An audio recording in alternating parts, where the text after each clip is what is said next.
उदयपुर में हो रहे कांग्रेस के चिंतन शिविर के बीच ही राज्यसभा चुनाव का ऐलान हो गया है।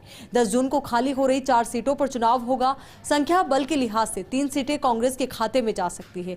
दूसरी ओर बीजेपी के खाते में 1 सीट जाना तय माना जा रहा है। देखिए खास रिपोर्ट।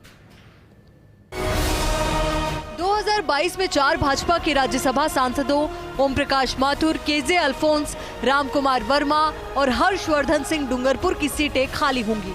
संख्या बल के अनुसार राज्यसभा के लिए 2022 में होने वाले चुनाव में कांग्रेस का पलड़ा भारी रहने के आसार है। प्रदेश में जुलाई 2022 में राज्यसभा की 4 सीटें खाली होंगी। संख्या बल के लिहाज से कांग्रेस के खाते में 3 और 1 सीट भाजपा के खाते में जा सकती है। ऐसे में जहां जून 2019 में कांग्रेस के खाते में 1 भी सीट नहीं थी, वहीं 2022 में 6 सीटों पर कांग्रेस का कब्जा होने की प्रबल संभावना है। वहीं भाजपा को 6 सीटें गंवाने का झटका भी लग सकता है, जबकि राज्यसभा में बीजेपी को अधिक सीटों की जरूरत है। लेकिन राजस्थान में बीजेपी के पास विधायकों की संख्या बल का अभाव है।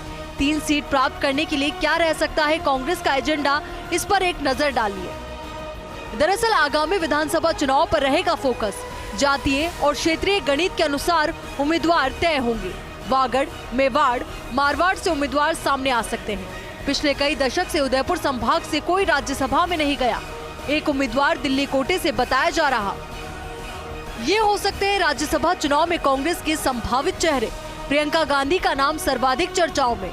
रणदीप सिंह सुरजेवाला, भंवर जितेंद्र सिंह, मुकुल वासनिक, रघुवीर सिंह मीणा, दिनेश खोड़निया, अश्क अली टाक, मोहन प्रकाश, दुर्रू मियां के नाम चर्चा में। क्या रहेगा बीजेपी का फोकस? बीजेपी चाहेगी कि स्थानीय नेता को मिले टिकट। दूसरी सीट पर भी उम्मीदवार उतारने की योजना। कांग्रेस से तीसरी सीट के लिए जंग लड़ने की तैयारी है बीजेपी की। बीजेपी की कोशिश रहेगी कि तीसरी सीट के फेर में कांग्रेस की अंतर्कलह सामने आए।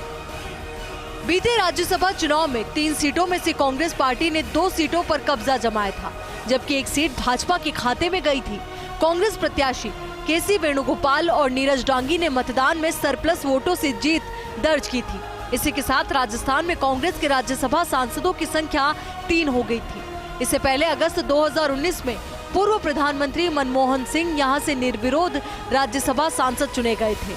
जून 2019 में भाजपा के राज्यसभा सांसद मदन लाल सैनी के निधन होने के चलते सीट खाली हुई थी। इस सीट पर मनमोहन सिंह के राज्यसभा सांसद बनने के साथ ही कांग्रेस पार्टी का भी संसद में खाता खुला था।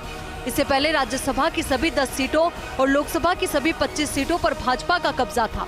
कांग्रेस और बीजेपी का 13 निर्दलीय विधायक, बीटीपी और आरएलपी विधायकों पर विशेष फोकस रहेगा। सीएम अशोक गहलोत की रणनीति पर कांग्रेस की सियासत टिकी है। जब मनमोहन सिंह यहां से राज्यसभा चुनाव जीते थे, तब उनको प्राप्त संख्या बल ने कांग्रेस को बड़ी जीत दिलाई थी। तब संख्या बल क्या था, इनको जरा देखिए। मनमोहन सिंह कैसे बने थे राजस्थान से राज्यसभा के एमपी? विधानसभा की कुल सीटें 200, विधायकों की संख्या 198, कांग्रेस 100 प्लस 6 विधायक, बीएसपी से कांग्रेस में आए 6 विधायक, निर्दलीय 13 विधायक, आरएलडी 1 विधायक, बीटीपी 2, कुल विधायकों की संख्या 122। संख्या बल बना निर्विरोध निर्वाचन का आधार। गहलोत की सियासी जादूगरी ने मोर्चा मार लिया। डॉक्टर मनमोहन सिंह की संपूर्ण रणनीति गहलोत ने बनाई थी। हाल ही में होने वाले राज्यसभा चुनाव को लेकर कई अर्थ हैं। इसके बाद अगले साल राजस्थान में विधानसभा चुनाव होने हैं। चिंतन शिविर में राज्यसभा चुनाव पर मंथन होगा। फर्स्ट इंडिया के लिए योगेश शर्मा की रिपोर्ट।